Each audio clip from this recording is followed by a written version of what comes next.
Okay, now let us discuss next point, that is another normal form. Okay, that is Griebich normal form. Okay, earlier we have discussed Chomsky normal form, that is CNF. CNF. Okay, now here we are discussing Griebich normal form, that is commonly called as GNF. Griebich normal form. Okay.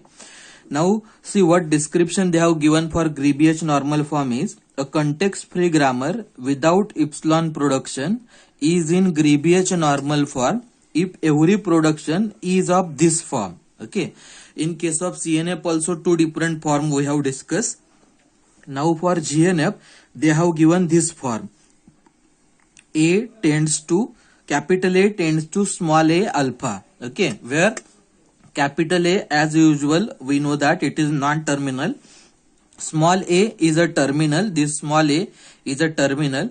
Okay, and alpha is string of non-terminal. Okay, means on left side there must have one non-terminal. Then on right side initially there must have one terminal followed by alpha, and alpha means what? That is string of non-terminal. Means initially on right side there must have one terminal and then collection of non-terminal. Okay, now I think you are getting this particular form, Griebich normal form. Okay, now here important point is how to convert given CFG, that is context free grammar, into Griebich normal form. Okay, for that some steps they have given. Okay, so let us discuss steps theoretically.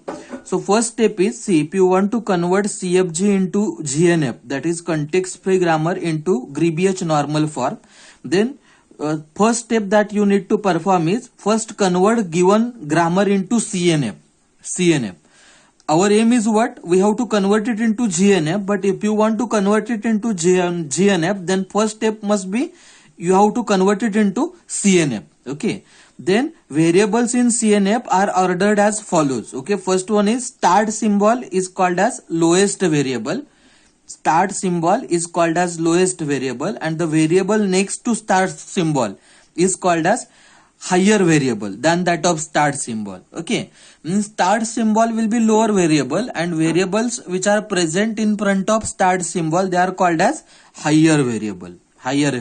Okay, then non-GNF production of variable should be in required form as follows. So some form they have given. Okay, first one is the leftmost symbol of right side of non-GNF production other than the last variable should be higher variable. Okay, what is meaning of this statement we'll discuss with the help of example. Okay, before that let us read steps theoretically. Okay, and then second part given, that is for last variable the leftmost symbol should be itself. If there is a production AI tends to AJ, then I must be less than or equal to J.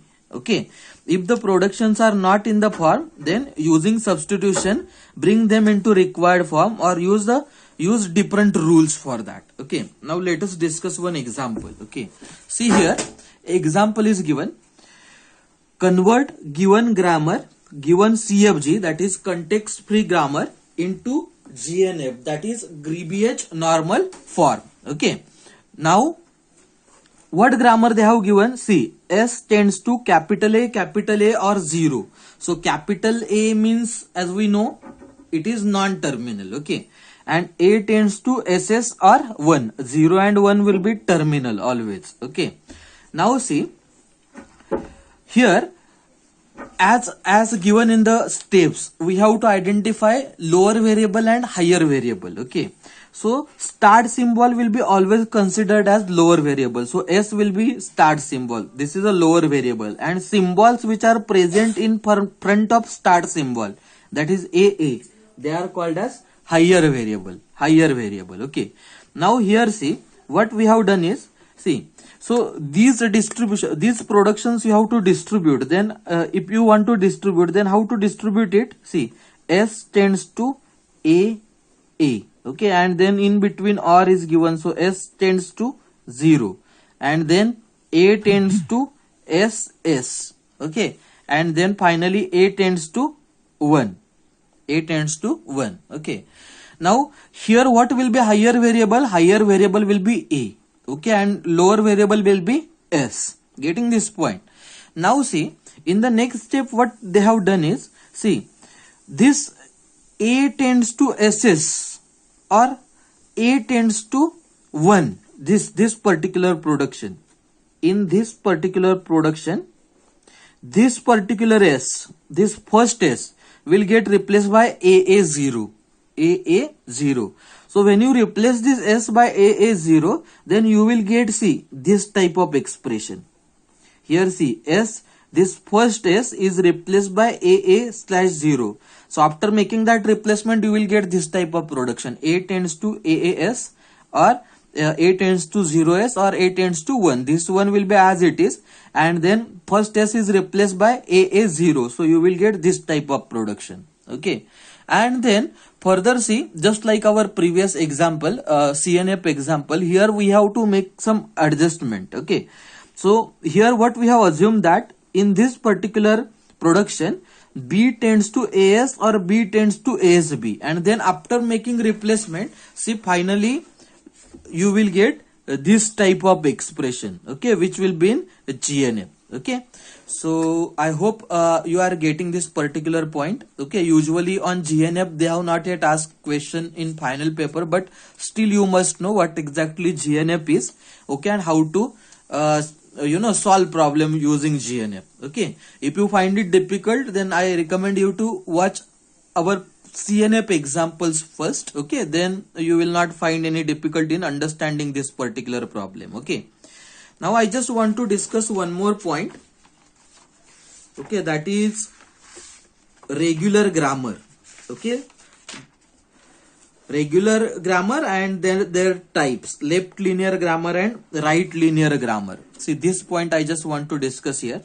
Left linear grammar, which is also denoted by using letter GL, okay, or right linear grammar, which is also denoted by using letter GR.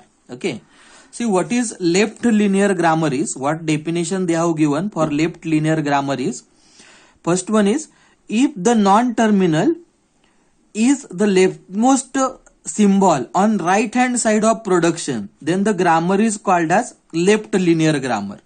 What they said, if the non-terminal is a leftmost symbol on the right hand side of production, then this grammar is called as left linear grammar, and the production S tends to epsilon is allowed only for the start symbol, not for any other symbol. Okay, what is meaning of left linear grammar and right linear grammar we'll discuss in a while with the help of example, but before that let us discuss what exactly right linear grammar as well. Right linear grammar. Okay, see what they have meant, what description they have given for right linear grammar. If the non-terminal is a rightmost symbol on right hand side of production, if the non-terminal is a rightmost symbol on right hand side of production, then the grammar is called as right linear grammar. Okay, and the production S tends to epsilon is allowed only for start symbol, not for other symbol. Okay, I think this statement is slightly difficult for understanding. Okay, what statement they have given? If the non-terminal is the rightmost symbol on right hand side of production. What is meaning of this? See, if you go through these productions, they are called as what? They are production. How many production given?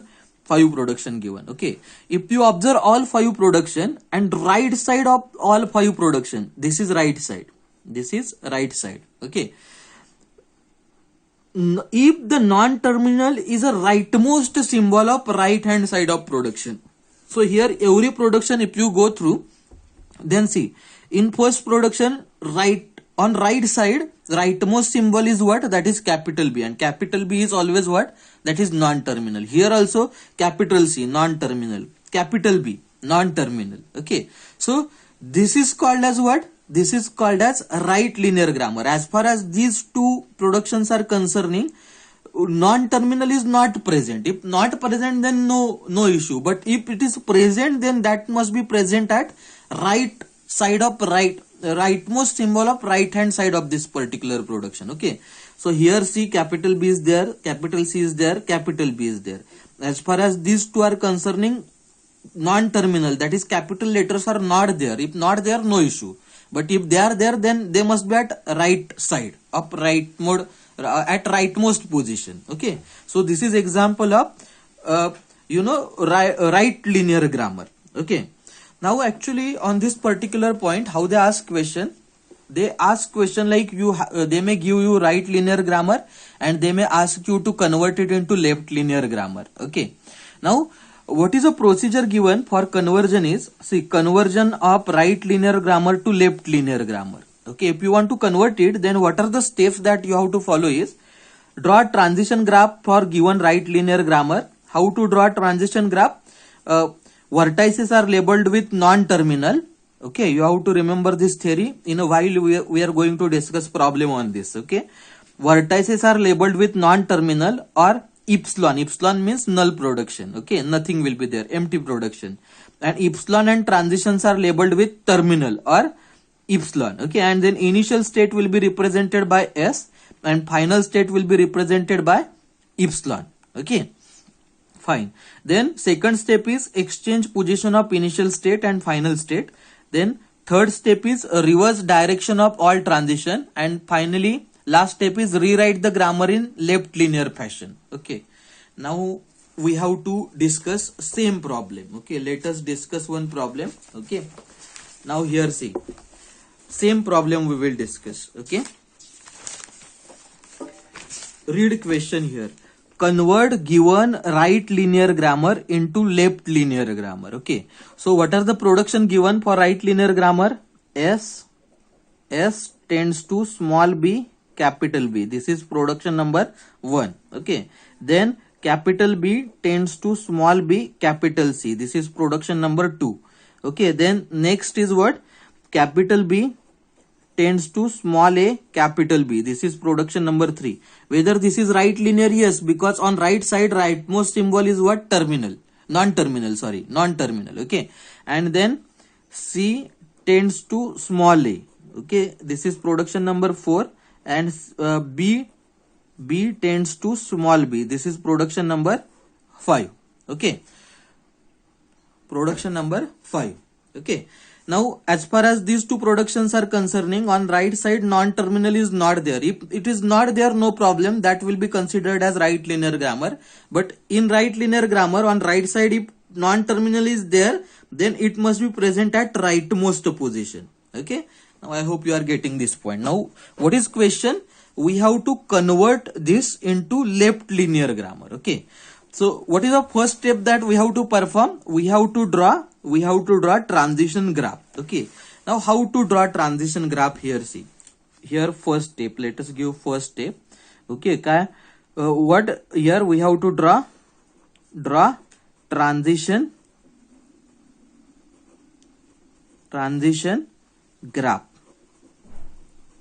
Okay, so how to draw transition graph? While drawing transition graph, see, capital B, all non-terminals will be treated as vertices and initial state will be represented by using S. Okay, so here this will be initial state. Okay, from initial state. Okay, then what is first production? S tends to small b capital B. So capital B will be next vertices. Okay, capital B will be next vertices. So its meaning is what? Whenever you are in state S and if you observe small b, then you will be in capital B. So here you have to draw edge, arrow is directed towards B. Okay, and on this arrow you have to write small b. So whenever you are in initial state, if you observe small b, you will be in capital B. Its meaning is this one. So done with first production. Okay, now what second production is given? Whenever you are in capital B, if you observe small b, then you will be in capital C. Okay, so whenever you are in capital B, if you observe small b, then you will be in capital C. Okay, so done with second production.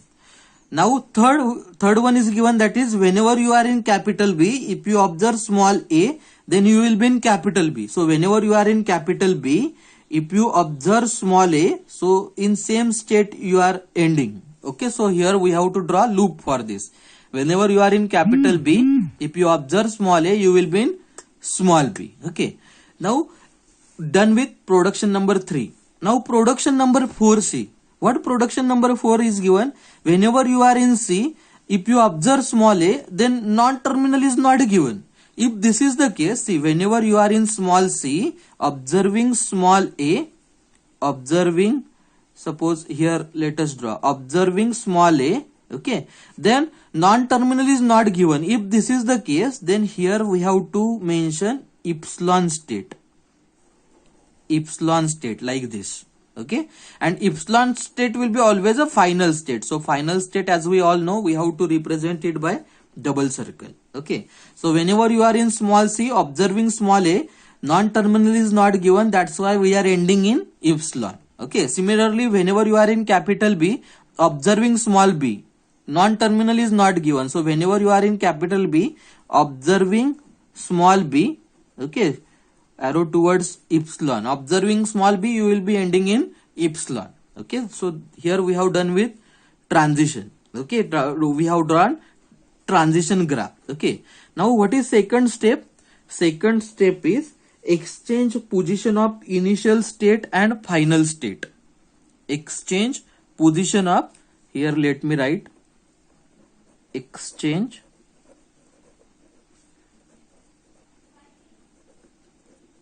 position of initial and final,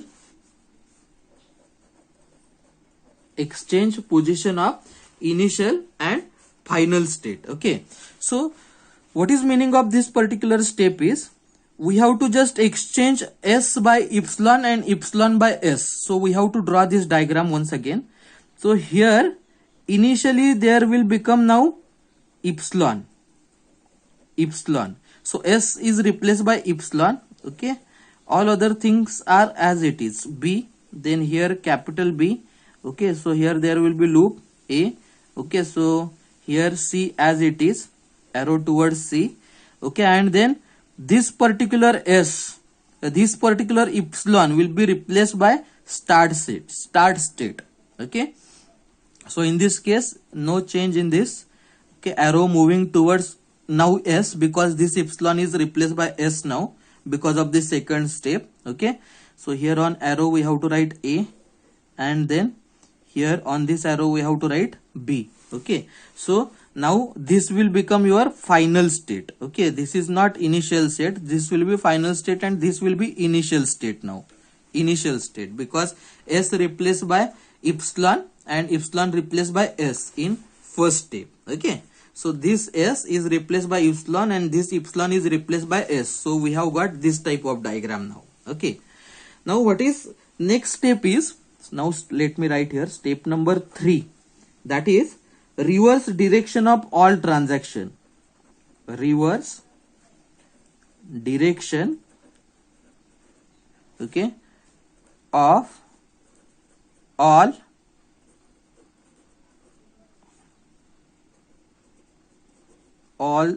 transaction, okay. Now in this particular diagram we have to reverse direction. Here now direction is from epsilon to b, then from b to s, okay. So we have to reverse this direction, so we have to redraw this particular diagram, okay. Now here there will be epsilon, okay. So this is a final state, here this is a b, okay. So initially direction was from epsilon to b, we have to now reverse it, means now this will be from b to epsilon and later will be small b as it is. Now here there is no point of changing direction. Even if you change direction, if it is looped, you will be ending in same state, okay. Then here this is starting state and here this is c. So in this diagram from b to s direction was there. So now in third step it must be from s to b, okay, with label small b. And in this diagram from c to s direction is there, okay. But now in this diagram we have to reverse it, so it will become from s to c, okay. And here we have to write a, and this is a initial state now, okay. Now see, last step is, now in last step number 4, we have to write this particular grammar, okay. So if you write this particular grammar, how to write this? See, whenever you are in S, and if you observe small a, then in which state you are landing? You are landing in, see, this transaction was remaining in this diagram. From B to C was there, so in this diagram it will be from C to B. Okay, now let us write grammar. Whenever you are in S, if you observe small a now, then you will be in C. So how to write it? Whenever you are in S, then arrow, if you observe small a, then you will be in capital C. Okay. Similarly, whenever you are in S, observing small b, you will be in capital B. S, observing small b, you will be in capital B. Okay. Whenever you are in B, observing small a, you will be in B only. So whenever you are in B, observing small a, you will be in B only. Okay. Then, now whenever you are in C, see here this label was also missing. So here there must be B. Okay. So now whenever you are in C, observing small b, you will be in capital B. Whenever you are in C, observing small b, you will be in capital B. Okay. And whenever you are in B, observing small a, you will be in epsilon. Whenever you are in capital B, observing small b, you will be in epsilon. So epsilon means no need to write anything. Getting my point? Okay. So now see, we have done with all productions. So whatever productions that you will get after performing all three steps, this will be in left linear grammar. Okay. Earlier this was what? This was right linear grammar. Okay. And after performing this step 3, okay, all step, in the step 4, here we have got this left linear grammar. Now I hope you are getting this particular point, how to convert right linear grammar into left linear grammar. Even if you want to convert left linear grammar into right linear grammar, then also you have to follow same steps. Okay. So you may take any example and you may try to convert given left linear grammar into right linear grammar as well. Okay. So that's all for this session. In this session, we have discussed what is right linear grammar, what is left linear grammar, how to convert right linear into left linear. Okay, and even if you want to convert left linear into right linear, you have to follow same steps. Okay, only these 3 steps you have to remember. Draw transition graph, then you must know how to draw transition graph. Then you have to exchange position of initial and final state, and finally reverse direction of all transaction. And then at the end you will get this type of answer. Okay. Fine. Thank you.